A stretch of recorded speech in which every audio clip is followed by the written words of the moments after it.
My dad laughed first. It wasn't loud. It didn't need to be. It was the kind of laugh that assumes the room belongs to him, that invites everyone else to join in before they've decided whether they should. He tipped his glass, glanced at my hands, and said, "My little hobby was cute, like a grown woman collecting seashells." Forks paused midair. Someone snorted. Then my sister's fiancé, a Navy SEAL who hadn't said 10 words all night, went pale. His fork slipped from his fingers and clanged against the plate. He stared at me like he'd seen a ghost and whispered, "Wait, are you Rear Admiral Hart?" Everyone laughed right up until he stood and snapped to attention. The dining room smelled like rosemary chicken and warm bread, the kind of meal that pretends everything is fine because the table is set and the napkins are folded. My mother's old chandelier hummed softly overhead, one bulb always a shade dimmer than the others. Dad had insisted on hosting at his place, said it was easier, said it was tradition, said it with that tone that meant the decision was already made. The oak table still carried the nick I'd put in it at 16 when I set down a pan too hot. He'd lectured me for an hour then. Tonight he sat at the head like the nick had never happened. My sister Claire was radiant in that way people get when they're close to a wedding. She'd set her ring down on the bread plate while she washed her hands, and it caught the light like it wanted to be seen. Her fiancé Mark sat to her right shoulders, square posture, relaxed, but ready as if chairs and walls were just suggestions. He was polite, careful. He said sir to my father without thinking, and Dad noticed. Dad always noticed. I took the seat near the end, back to the window, habit more than choice. The backyard was dark, the maple swaying leaves whispering against the glass. I placed my napkin on my lap, set my fork and knife parallel without looking, and folded my hands twice until they were still. Dad watched me do it. He always did. He liked to pretend he was the only one who understood order. "So," Dad said, cutting into the chicken with confidence, "Claire tells me you're still tinkering with that little hobby of yours." He didn't look at me when he said it. He looked at Mark. He wanted the line to land with witnesses. I smiled the way you do when you've learned that correcting someone costs more than letting it pass. "I keep busy," I said. It was true in the way weather reports are true, accurate but incomplete. Dad chuckled. "Busy," he repeated, tasting the word. "Sure, maps and notebooks and radios. Cute stuff, harmless." He lifted his glass, then tilted it toward Mark. "Now this is service, the real kind." Claire laughed, quick and bright like a bell rung too hard. Someone else laughed because she did. The room loosened, the chandelier hummed, the chicken steamed. Dad's laugh widened, inviting the room to settle into the story he preferred. I felt the heat rise in my neck, a slow burn. I kept my eyes on my plate. I counted breaths, 4 and 6 out. You can endure a lot if you don't make it a spectacle. Mark didn't laugh. He was looking at my hands. Not the way men look when they're curious, but the way they look when something doesn't line up. His eyes tracked the faint scar at the base of my thumb, the callus along my index finger. He glanced at the way I sat, hips square, spine straight without effort, and then at my fork and knife resting perfectly aligned at the edge of the plate. Dad mistook the silence for encouragement. "She's always been like that," he said, nodding toward me. "Likes to feel important. Little projects. Keeps her occupied." Occupied. The word scraped. "I like order," I said softly. Dad waved a hand. "Everyone likes order. Some of us make a life out of it." The line was meant to be funny. It worked. Laughter moved around the table like a breeze. Then the fork fell. It wasn't dramatic at first, just metal on ceramic, a sharp, ordinary sound that didn't belong to the moment. Mark's fork slipped from his fingers and hit the plate, bounced once, then settled. He hadn't meant to drop it. His face had gone gray, the color draining as if someone had pulled a plug.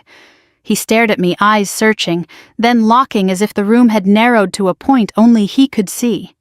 "Wait," he said. His voice was low. "Wait." Claire turned to him. "Mark." He didn't answer her. He was looking at me, not my hands now, my face, the line of my jaw, the way I breathed. "Are you?" he swallowed. "Are you Rear Admiral Hart?" The laugh came immediately like a reflex. Dad laughed the loudest. He slapped the table once, delighted. "Oh, that's good," he said. "You hear that, Rear Admiral?"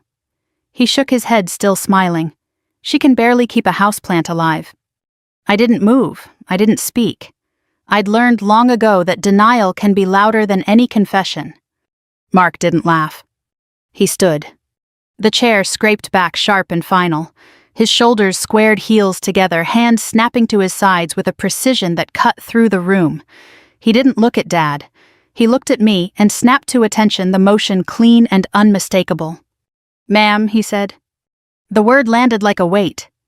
The room emptied of sound. Even the chandelier seemed to quiet its hum, thinning to a thread. Claire's mouth was open. Dad's smile stalled, caught halfway between amusement and something else, confusion maybe, or the first hint of doubt. Claire whispered, "What are you doing?" He didn't take his eyes off me. "Permission to speak, ma'am," he said, the formality ringing true. I let a breath out slowly. "At ease," I said. My voice didn't rise. It didn't need to. He relaxed just enough to keep standing. "Sir," he said, then turning to Dad with respect that did not bend. "With respect, I think there's been a misunderstanding." Dad's laugh didn't return. He cleared his throat instead, a sound he used when meetings didn't go his way. "This is a family dinner," he said. "Sit down." Mark hesitated, eyes flicking to me. I nodded once. He sat, carefully.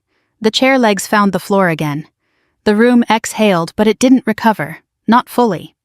No one reached for their fork. Dad looked at me as if seeing me for the first time and not liking the math. "What is this?" he asked. The question wasn't loud, but it carried. I folded my napkin once more, placed it on the table, and met his gaze. "It's just a name," I said. "Dinner's getting cold." No one laughed, not this time.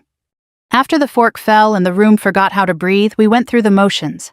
Plates were nudged, glasses were lifted and set down again without anyone drinking. The chicken cooled, butter filmed over the potatoes. Someone, Claire, I think, asked if anyone wanted more bread. No one answered. Dad stared at his plate like it might offer him instructions. People think a hobby is something you pick up to pass time, something you can drop when dinner's ready. What Dad meant by my little hobby was the room off the garage, the one with the pegboard and the battered desk, the radio set stacked neatly, the notebooks with dates and tides and margins filled tight. He meant the way I disappeared after dinner when I visited, the way I asked to borrow his extension cord, and returned it coiled the same way I'd found it. He meant the maps. He always meant the maps. When I was a kid, he called it fussing. "You worry too much," he'd say, watching me draw lines and arrows on graph paper while other kids rode bikes until the streetlights came on. "You'll wear yourself out." He was wrong about why I worried. I wasn't afraid. I was attentive. At the table that night, I could feel Mark's attention like a second pulse. He wasn't staring anymore. He was listening the way men do when they've learned that listening keeps you alive. He didn't interrupt. He didn't explain. He waited. Dad cleared his throat again. "You collect radios," he said, aiming the words at the room. "Old ones. That's the hobby, right?" I nodded, among other things. "Among," he repeated, suspicious. "You fix them up, tinker." That's what I said. I considered correcting him. I didn't. The truth has better timing than pride. What I do with radios isn't fixing. It's calibration. It's learning how sound moves when it's scared. It's knowing which frequencies lie when the weather turns. It's remembering that silence can mean connection just as often as it means failure. Dad saw boxes and wires. He didn't see the discipline. He didn't see the hours spent logging signal drift, the careful labeling, the checklists taped inside the desk drawer. He didn't see how my hand moved without my eyes, how I could tell by touch when a knob had reached the exact point it needed to be. He didn't see that I wasn't playing. I was practicing. "Why do you keep all those notebooks?" he asked, now gesturing vaguely. "You're not in school." I smiled. Habits outlast reasons. He snorted. "You could have done something useful with that focus." Mark shifted in his chair. Claire shot him a look that said, "Not now." He obeyed. For the moment. The notebook started because of my mother. She taught me to write things down when they mattered.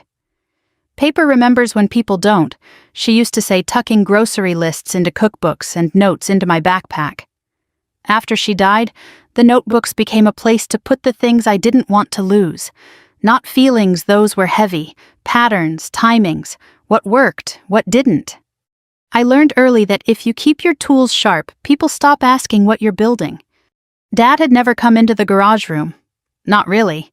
He stood at the doorway once years ago and shook his head at the clutter. Looks like a storm passed through, he said. It's organized, I replied.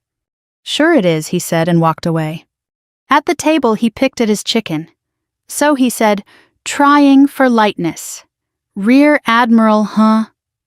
The word tasted strange in his mouth. He glanced at Mark, hoping for help. That a nickname or something? Mark met his eyes. It's a rank, sir. The word sir hit Dad like a mirror. He bristled. I know what a rank is. Of course, Mark said. Respectful, steady, I meant. It's not important, I said quickly. It's just what people call me at work. Claire stared at me. At work where... I took a sip of water. The glass was sweating. On base. Dad laughed again, but it didn't catch. You work on a base now. Since when? For a while. How long is a while? Long enough that the answer wouldn't help. Long enough. He opened his mouth to press. I cut in gently. Dad. He paused. He hated that. He hated when I used his name like a boundary.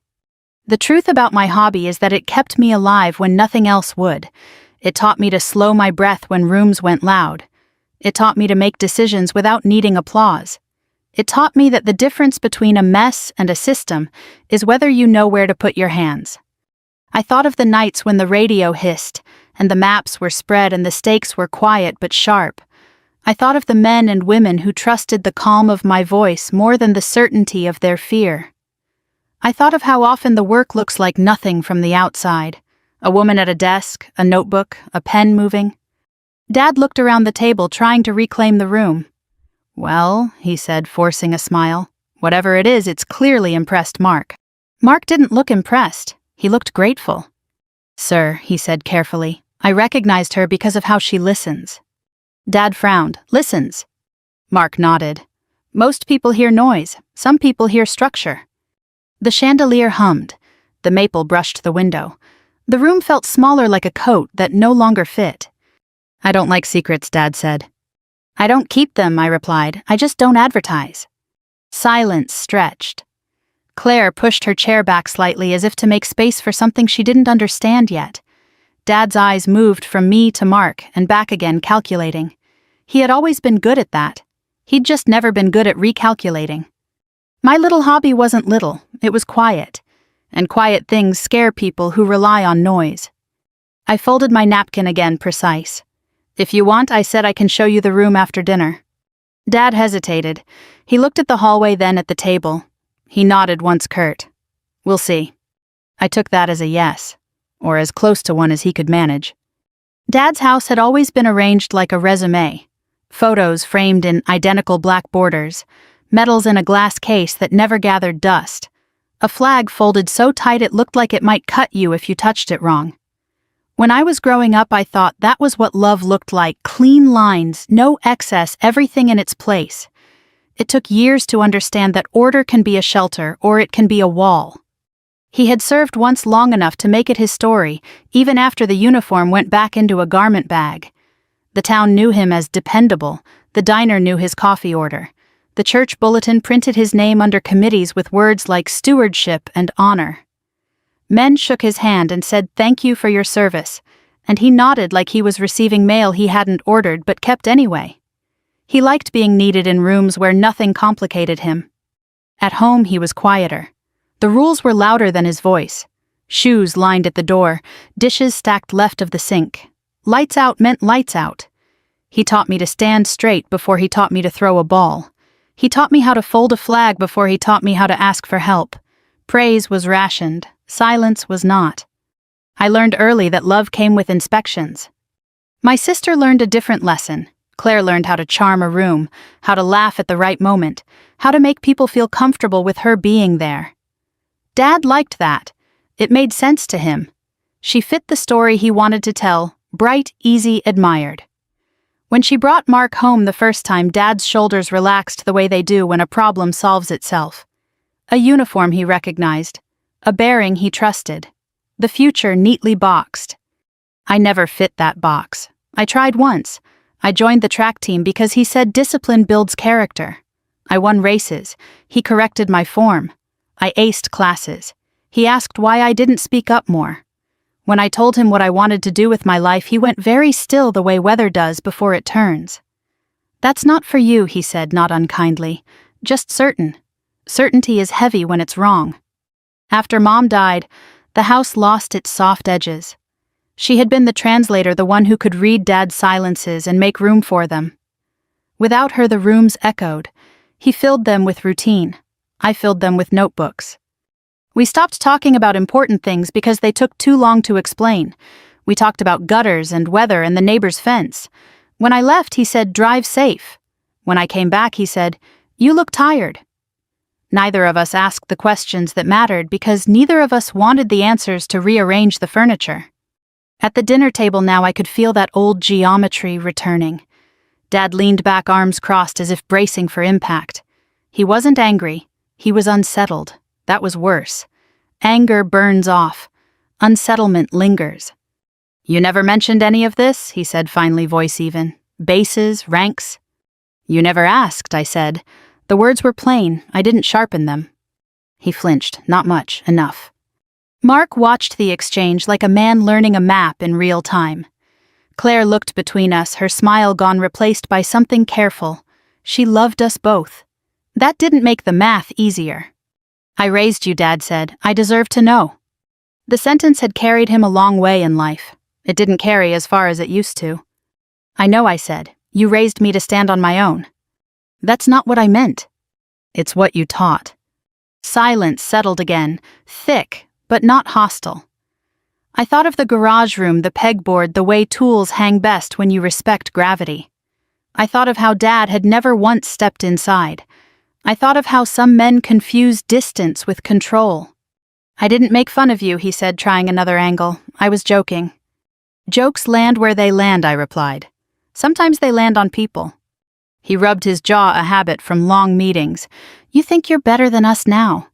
"No," I said. "I think I'm different." Different had always been the word he didn't know what to do with. It wasn't better, it wasn't worse. It didn't submit to rank. Mark cleared his throat. "Sir, if I may." Dad held up a hand. "This is family." Mark nodded. "Yes, sir. That's why it matters." Dad looked at him, then really looked. He saw the sincerity, the restraint, the respect that didn't bend into obedience. Something in his expression shifted, not softened, adjusted.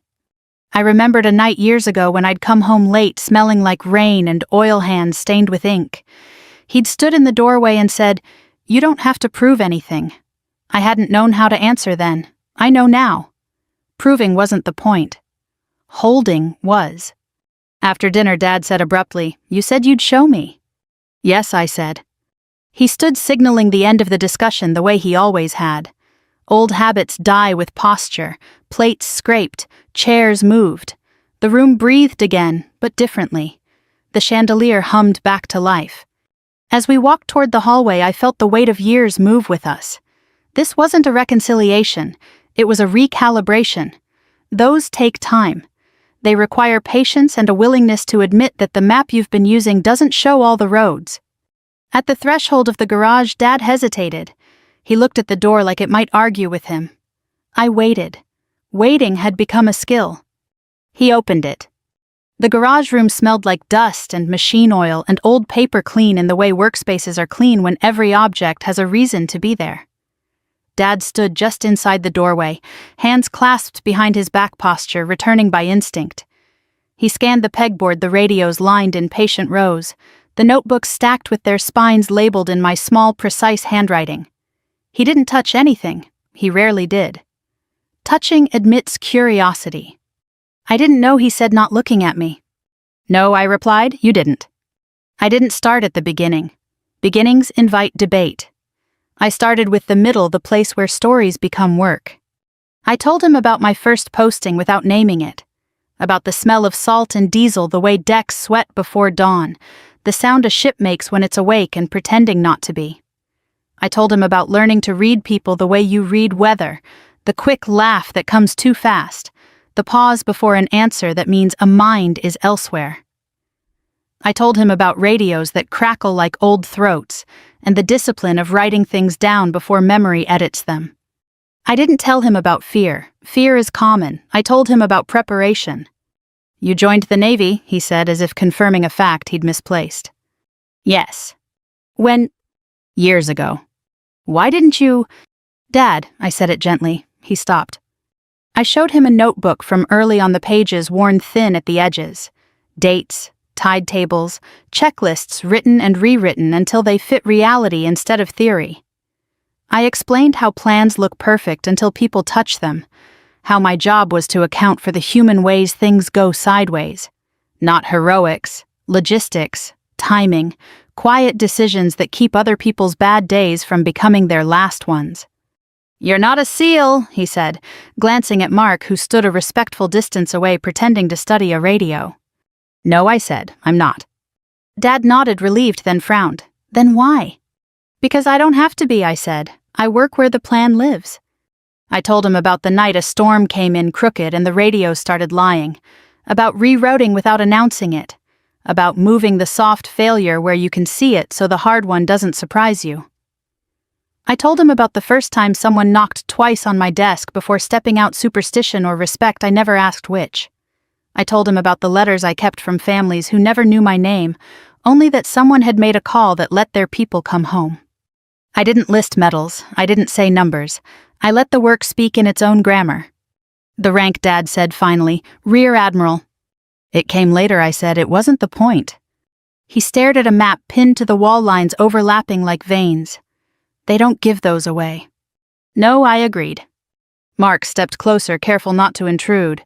"Sir," he said, "her briefs were legendary, clear, calm. You could fit inside them." Dad looked at him sharply. "You served under her." Mark shook his head. "I served because of her." The distinction mattered. I saw Dad register it, file it somewhere new.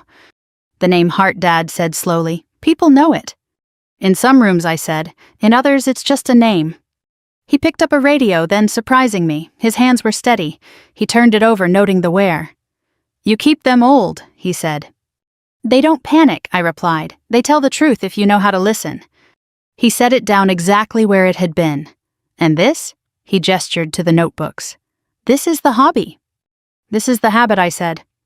We stood there, the three of us, surrounded by quiet evidence. The house creaked as it always had. Outside, a car passed. Ordinary sounds.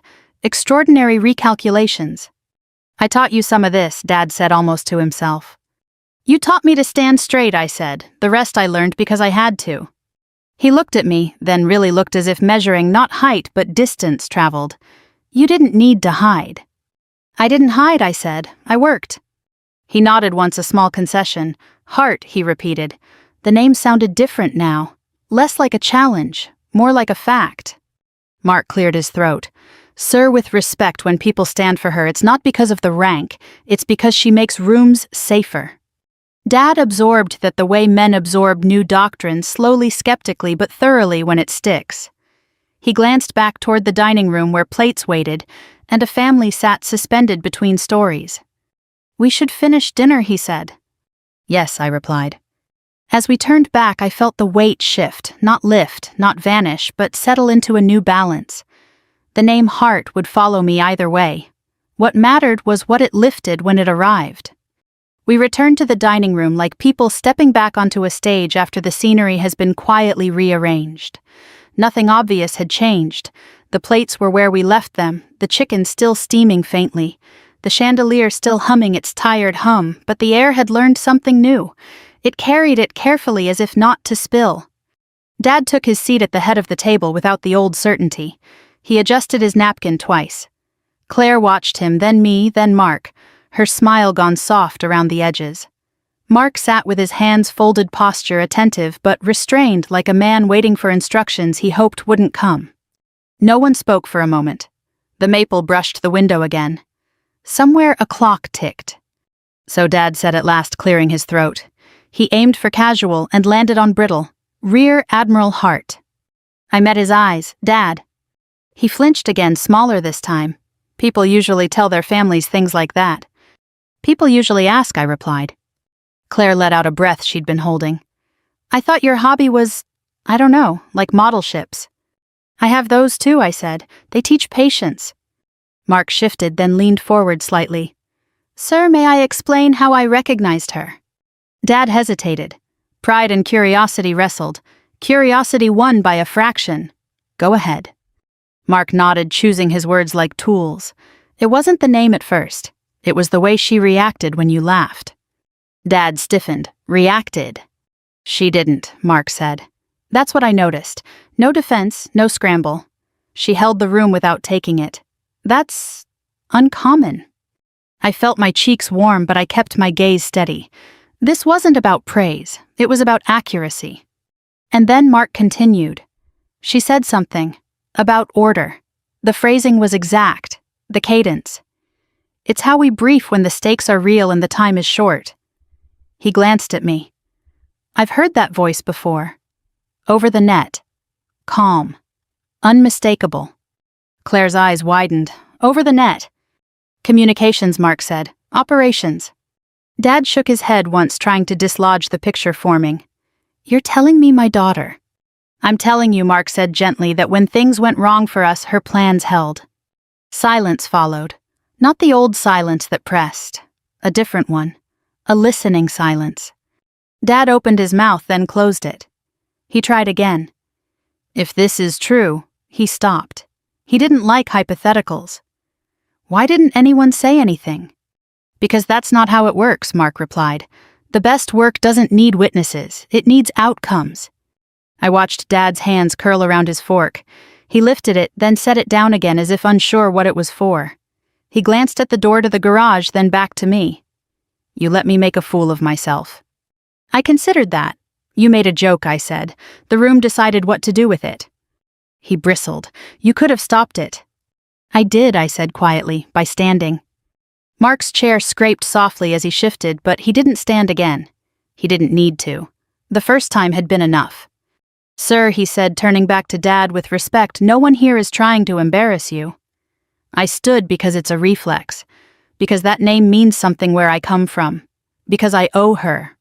Owe her what Claire asked, her voice small. Mark looked at her, then at me, seeking permission. I nodded once. My team made it home, he said simply. That's what. The words fell without ornament. They didn't need any. Dad stared at the table. The chandelier hummed. The clock ticked.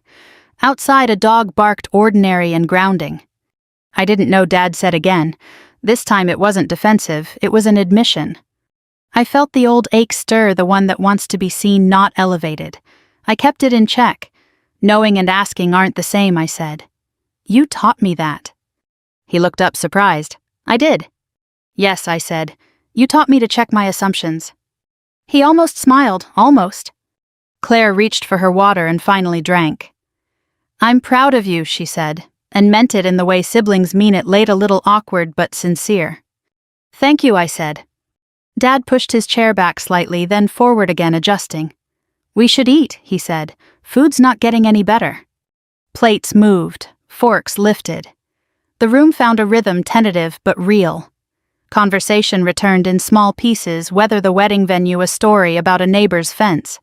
But the undercurrent had changed. People listened differently. They measured their words. Halfway through the meal, Dad cleared his throat. After dinner, he said, not looking at me, I want to see that room again. Yes, I replied. Mark caught my eye and gave a small nod. Gratitude, respect. He didn't say anything else. He didn't need to. As the plates emptied and the night settled in, I realized something had already shifted. Not because a rank had been named, not because a man had stood, but because the laughter had stopped where it should have.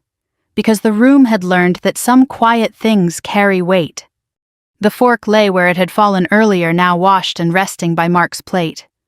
Ordinary again.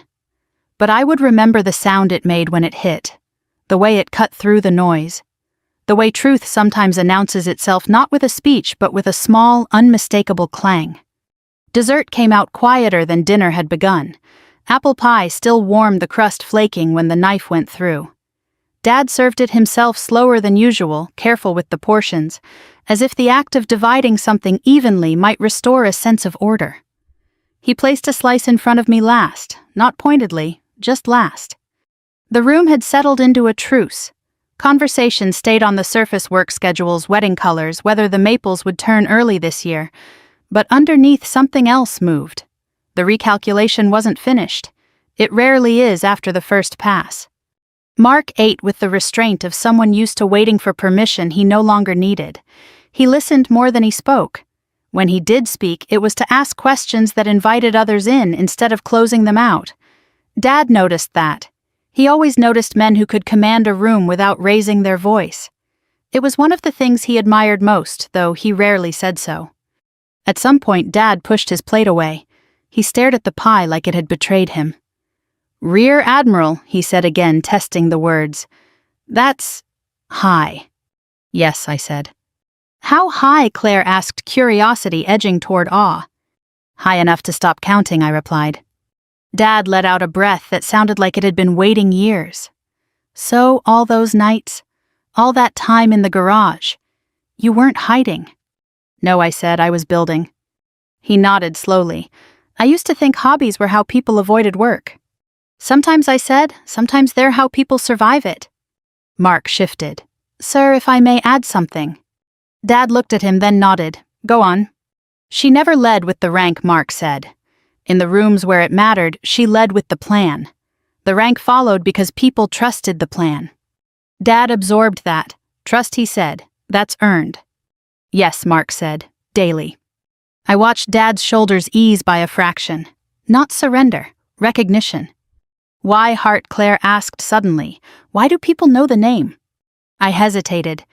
The answer wasn't flattering, but it was true. "Because I stayed," I said. "Because when things went wrong, I didn't leave the room." Dad looked at me then with something close to pride quickly masked by habit. "You could have told me," he said, softer now.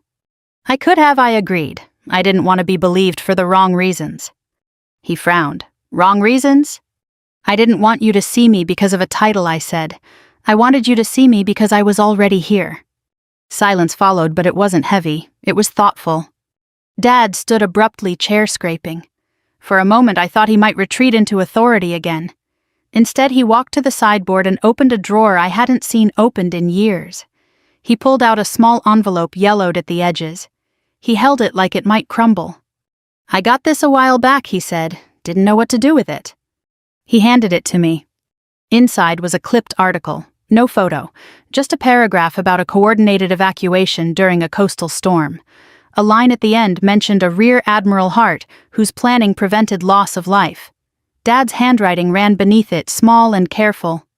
"Thought this might be you." My throat tightened. He'd known more than he'd let on. He'd just never crossed the distance. "I kept it," he said. "Didn't ask, didn't want to get it wrong." I folded the paper and slid it back into the envelope. "You don't get it wrong by asking," I said. "You get it wrong by assuming." He nodded, chastened but present, I assumed. Mark stood then, slowly, not snapping this time. He lifted his glass. "To the people who make rooms safer," he said, "even when no one's watching." Claire lifted hers. I did too. Dad hesitated, then joined us. The glasses touched lightly. The sound was small, but it carried. Afterward, as plates were cleared, Dad lingered by the table. "I used to think respect was about standing tall," he said. "Turns out it's about making space." I smiled. "That's a good correction." He looked at me, eyes steady. "I'm still learning." "So am I," said. The room felt taller then. Not because anyone stood, because something inside us did. The house emptied slowly the way it always had. Claire and Mark left first, her hand threaded through his, both of them, quieter than when they arrived. At the door she hugged me longer than usual. I really didn't know she whispered. "I know," I said. "You weren't looking for the same things." Mark met my eyes over her shoulder. He didn't say thank you. He didn't have to. He nodded once, the kind of nod men give when a debt has been acknowledged but not erased. That was fine. Some balances aren't meant to be closed. Dad watched them go from the doorway, hands in his pockets. When the car pulled away, he didn't wave. He just stood there until the taillights disappeared. Then he turned back into the house as if stepping into a room that had been rearranged while he was outside. "You want coffee?" he asked, defaulting to ritual. "Yes," I said, defaulting to mercy. We sat at the kitchen table where so many small wars had been fought with rules and silence. The clock over the sink ticked louder here, honest about time passing, whether anyone liked it or not. Dad poured the coffee carefully, too carefully, then slid my mug toward me. It stopped an inch short. He nudged it the rest of the way. "I didn't ask," he said suddenly. I looked up. He wasn't looking at me. He was looking at the table, at the old burn mark from the pan I'd set down too hot all those years ago. He traced the edge of it with one finger like it might explain something. "I didn't ask," he repeated, not defensive, recording the fact. "No," I said, "you didn't." He nodded as if confirming coordinates. I thought asking would complicate things. "It does," I said. "That's not the same as wrong." He leaned back, exhaled. I expected the world to make sense if everyone followed the rules. "And did it?" I asked. A corner of his mouth twitched. "Not lately." We sat with that. Outside, the maple dropped a leaf. It scraped softly across the window and fell. "I used to think hobbies were distractions," he said after a while. "Ways to avoid responsibility." "They can be," I said. "They can also be rehearsals." He glanced toward the garage. "All that time, you were rehearsing." "Yes." "For what?" "For when it mattered." He considered that, then nodded. "You always did like to be ready." He stood and walked to the sink, rinsed his mug, set it upside down to dry. When he turned back, his posture was different. Less squared, more human. "I'm proud of you," he said. The words came out plain, no ceremony, no rank attached. They landed where they needed to. I didn't rush to fill the space after. Pride, I'd learned, needs room to breathe or it turns into performance. "Thank you," I said. He swallowed. "I don't know how to talk about the rest." "You don't have to," I said. "Not all at once." He nodded. "There's a seat," he said, gesturing toward the table. "If I wanted to come see your work sometime." "There's always a seat," I replied. "You choose where to put your hands." He smiled, then really smiled, the kind that didn't ask for anything in return. "I'll figure it out." We stood there a moment longer, two people learning a new map. Then I gathered my coat. Outside, the night had settled into its usual quiet. I walked to my car and paused, hand on the door. The porch light cast a familiar circle on the concrete. Dad stood in it, older than he had looked all evening, but lighter somehow. "Drive safe," he said. "I will." As I pulled away, the radio clicked on by habit. Static, then a voice. The road stretched ahead, steady and known. I breathed in time with the lines passing under my headlights. Revenge, people think, is loud. It's a raised voice, a slammed door, a speech delivered at the exact moment someone deserves it. But the kind that lasts, the kind that heals instead of scars, feels more like stillness. Like choosing not to shrink when someone laughs. Like standing straight until the room remembers its own spine. My dad didn't stand at the table that night. He didn't snap to attention. But something in him shifted. Something important stood up later quietly when no one was watching. That was enough. If this story stayed with you, if it reminded you of a room that changed, or a moment when someone finally saw you, I'd love to hear about it. Leave a comment below and tell me where you're watching from, or who this story made you think of. We share stories like this every day, stories about family, dignity, and the quiet strength it takes to stand tall. So consider subscribing if you don't want to miss the next one. Let's keep this journey going together.